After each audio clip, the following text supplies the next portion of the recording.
Hello guys, welcome back to my YouTube channel. आज हम लोग देखेंगे पैथोफिजियोलॉजी ऑफ स्ट्रेप्टोकोकस ऑरियस का। तो कैसा होता है, हमारा जो स्किन होता है पहले उसमें कट होता है, फिर बैक्टीरिया एंटर टिश्यू। जो बैक्टीरिया होता है वो टिश्यू के अंदर एंटर करते हैं। Bacteria attach to human tissue by bonded coagulase. क्या होता है, पहले स्किन कट हुआ, फिर वहाँ से बैक्टीरिया जो वो टिश्यू में एंटर किया, फिर क्या होता है, ये एक वो होता है, क्या बोलते हैं, ये हमारे एक टिश्यू होता है। टिश्यू में क्या होता है, ये कोगुलेस एंजाइम होता है। ठीक, कोगुलेस एंजाइम से हमारा ये जो बैक्टीरिया ये है, बैक्टीरिया जोड़ता है। देख, bacteria attach to human tissue. ये जो बैक्टीरिया है वो ह्यूमन टिश्यू के साथ कैसे जुड़ते हैं, बॉन्ड कोगुलेस द्वारा। फिर जहाँ जहाँ ये जुड़ा रहता है वहाँ पर मल्टीप्लाई होते हैं। फिर मल्टीप्लाई होने के बाद क्या करते हैं, free coagulase form fibrin covering around the bacteria. ये जो फ्री कोगुलेस होता है, ये हमारे जो फिब्रिनोसिन होते हैं उसको फिब्रिन में कन्वर्ट करके यहाँ पर एक कवरिंग लेयर बना देते हैं। फिर इसकी वजह से हमारा जो इम्यून सिस्टम है वो एक्टिवेट हो जाता है। एक्टिवेट होने के बाद हमारा जो न्यूट्रोफिल होता है वो इन्फेक्शन साइट पर माइग्रेट करते हैं, वहाँ पर आते हैं। उसकी वजह से रेडनेस, पेन, स्वेलिंग ये सब दिखाई देने लगता है। क्यों दिखाई देने लगता है, क्योंकि वहाँ पर जो बैक्टीरिया है वो टॉक्सिन रिलीज़ करता है। यहाँ पर जो बैक्टीरिया वो टॉक्सिन रिलीज़ करता है, और ये टॉक्सिन क्या करता है, हमारा जो न्यूट्रोफिल है उसको किल करता है। कुछ न्यूट्रोफिल को बैक्टीरिया किल करता है और कुछ बैक्टीरिया को न्यूट्रोफिल किल करता है। उसकी वजह से वहाँ पर रेडनेस, स्वेलिंग ये सब दिखाई देने लगता है। फिर उसकी वजह से यहाँ पर पस का फॉर्मेशन हो जाता है। कैसे, क्योंकि डेड न्यूट्रोफिल्स है, डेड टिश्यू है, डेड बैक्टीरिया, फ्लूइड, इन सब की वजह से वहाँ पर पस फॉर्मेशन हो जाता है। पस इस कवर्ड बाय फाइब्रोब्लास्ट। अब ये पस के ऊपर एक फाइब्रोब्लास्ट का कवर आ जाता है जिसको एब्सेस बोलते हैं। अब आया समझ, कुछ नहीं, स्किन कट होता है, वहाँ से बैक्टीरिया एंटर करते हैं, और वो जो बैक्टीरिया होता है वो हमारे टिश्यू से कैसे बॉन्ड होते हैं, मतलब बॉन्डेड कॉगुलेस के द्वारा। अब जो क्या करता है, यहाँ पर जो हमारा कॉगुलेस होता है वो वो करते हैं, जो हमारे फिब्रिनोजन होता है उसको फिब्रिन में कन्वर्ट करके कवरिंग बनाते हैं। इसकी वजह से हमारा इम्यून सिस्टम जो एक्टिवेट होते हैं।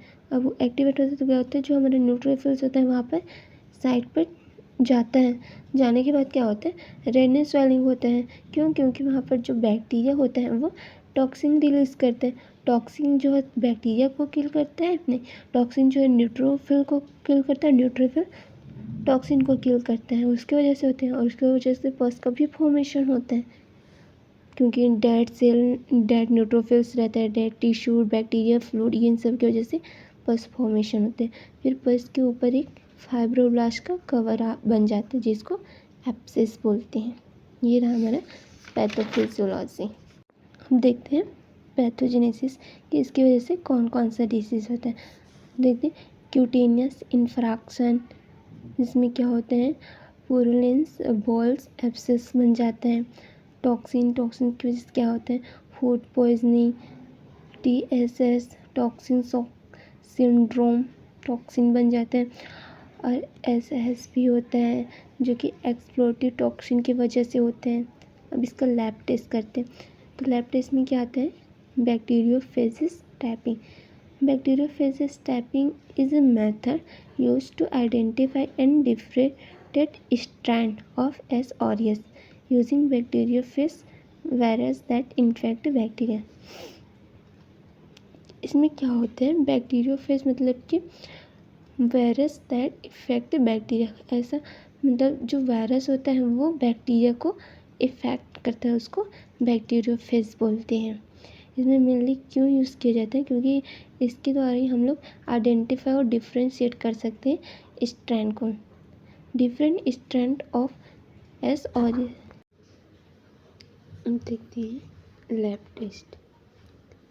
Bacteriophage typing. Bacteriophage means virus that affect bacteria, ऐसा वायरस जो कि बैक्टीरिया को इफेक्ट करता है उसको बैक्टीरियोफेज बोलते हैं। कुछ नहीं, इसमें क्या करते हैं, न्यूट्रिएंट्स आहार में एस और एस को स्प्रेड कराते हैं। फिर उसमें 23 स्टैंड बैक्टीरियोफेज रहते हैं। जैसे कि ये एक वो है, इसमें 23 स्टैंड का बैक्टीरियोफेज उसमें इनोकुलेट करते हैं। फिर जहाँ जहाँ पर बैक्टीरिया जो है, जहाँ जहाँ पर वायरस जो है बैक्टीरिया पर इफ़ेक्ट करता है वहाँ पर क्लियर जोन दिखाई देते हैं। Pattern of lysis identify the stand करने के बाद ये आइडेंटिफाई हो जाते हैं। अब देखते हैं इसका ट्रीटमेंट। कुछ नहीं, इसमें ड्रग्स में है डिओसिन, ड्रग ऑफ चॉइस में है बेंजीन पेनिसिलिन और है मिथाइलिन रेजिस्टेंस एस और एस, इसमें वैंकोमाइसिन है। फिर वैंकोमाइसिन रेजिस्ट एस और एस जिसमें है क्विनोप्रिस्टिन एंड लिनेजोलिड। फिर टॉक्सिक शॉक सिंड्रोम में है क्लिंडामाइसिन। फूड पॉइजनिंग के लिए नो एंटीबायोटिक्स। यदि ये वीडियो आपके लिए हेल्पफुल रहा तो लाइक, शेयर और सब्सक्राइब करें। Thank you.